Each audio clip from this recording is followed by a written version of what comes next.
नमस्कार, जनमत मराठी बातमीपत्रात आपलं स्वागत। सुरुवातीला पाहूया ठळक घडामोडी।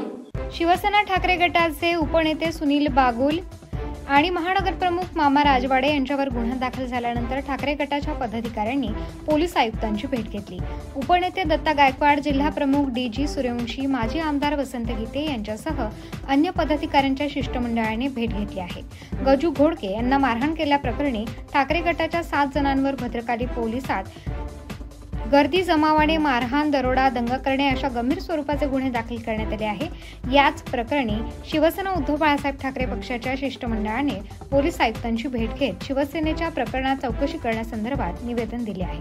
दरम्यान राजकीय सूडबुद्धीने हा गुन्हा दाखल केल्याची माहिती ठाकरे गटाचे जिल्हा प्रमुख डीजी सूर्यवंशी यांनी दिली आहे। काहीतरी खाली पोरांच्या आणि त्या घोडके यांचे वाद झाले आणि घोडकेचं प्रकरण जर बघितलं, या शहरातील प्रतिष्ठित लोक असतील, व्यावसायिक असतील, राजकीय क्षेत्रातील लोकांना तो फेसबुकला करून ब्लॅकमेल करणं, पैसे मागणं आणि मग त्यांचे मारामारी झाली असेल। परंतु काल म्हणजे परवा मारामारी झाली आणि काल 3 नंतर असं काय झालं की त्याने आदरणीय आमचे उपनेते सुनील बागुल यांच्यावरती गुन्हा, आमचे महानगर प्रमुख यांच्यावरती गुन्हा आणि अन्य लोक, आणि म्हणून हे कुठेतरी ज्या पद्धतीने मराठी माणूस मागे आता एकवटला आणि हिंदी सक्तीचा विषय असेल, हे सर्व बघून विरोधकांनी हे षडयंत्र रचून मुद्दाम आम्हाला त्रास द्यायचा, किंवा एखाद्या व्यक्तीला टार्गेट करायचं म्हणून गुन्हा दाखल झाला। आणि त्याच्यासाठी आदरणीय आमचे वसंतभाऊ गीतेजी, दत्ताजी नाना,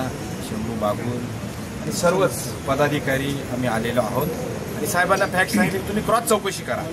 त्याच्या 2 दिवस आधी बाळासाहेब पाठक आणि सुनीलभाऊंनी अर्ज दिला आहे पोलीस कमिशनर की हा खंडणी मागतोय, तर पोलिसांनी तेव्हाच काहीतरी बंदोबस्त केला पाहिजे होता आणि मग त्याच्यावर सुद्धा गुन्हे दाखल करावे असं सविस्तर आदरणीय वसंतभाऊ आणि नानांनी सांगितले। आम्ही सगळे काय म्हणणं झालं, तुम्ही जे सांगितल्यानंतर त्यांनी काय रिस्पॉन्स दिला?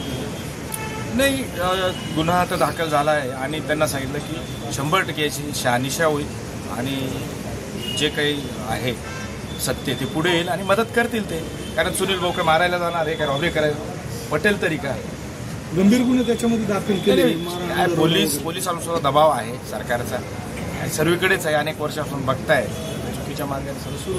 तुम्हाला काय म्हणायचं, राजकीय हेतू 100% राजकीय। मग परवाच रात्री त्याने पोलीस स्टेशनला जायला पाहिजे, पोलिसांना त्याच्याकडे समजा 17-18 तास उलटून जातात, 12-15 तास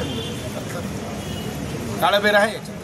जर समजा यात व्यवस्थित चौकशी केली आपण काय आंदोलन किंवा बघू ना, आता पोलीस आम्हाला सहकार्य करतील, आता बोलणं उचित।